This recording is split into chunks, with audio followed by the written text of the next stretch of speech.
এতবার নাম শুনেছি সর্ষে ফুলের বড়া, তাই নতুন কিছু ট্রাই করার জন্য খালের ধার থেকে সর্ষে ফুল তুলে নিয়ে এসেছি, তার বড়া বানাবো।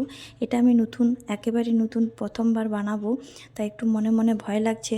কি দেবো খুঁজে পাচ্ছিলাম না, নেটে সার্চ করে দেখলাম বেসন দিতে হয়। বেসন দিয়েছি, নুন দিয়েছি, হলুদ দিয়েছি, অল্প চিনি দিয়েছি, যেহেতু সর্ষে আছে, পেঁয়াজ দিয়েছি। আর মেয়ে যেহেতু খাবে, লঙ্কা এখন দেবো না, একটু পরে দেবো। জল দিয়ে মাখানোর পর একটু শক্ত শক্ত হালকা হয়েছে, তো মাখানোর পর একটু ভালোই লাগছে।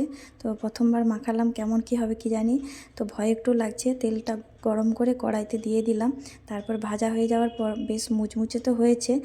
মনে একটা ভয় লাগার পর ভাবলাম প্রথমবার বাইট নেই, কেমন লাগছে। প্রথম বাইটেই কিন্তু আমি ফিদা, একেবারে টেস্টি হয়েছে আর মুচমুচে হয়েছে। যেহেতু গরম গরম খাচ্ছি আর স্নান করিনি, স্নান করার আগেই একটা টেস্ট করে দেখছি, দারুণ লাগছে খেতে। পেঁয়াজ দিয়েছি, আর ওটা হালকা একটা তিতা ভাব রয়েছে, যেহেতু সরষের দানা আছে ছোট ছোট।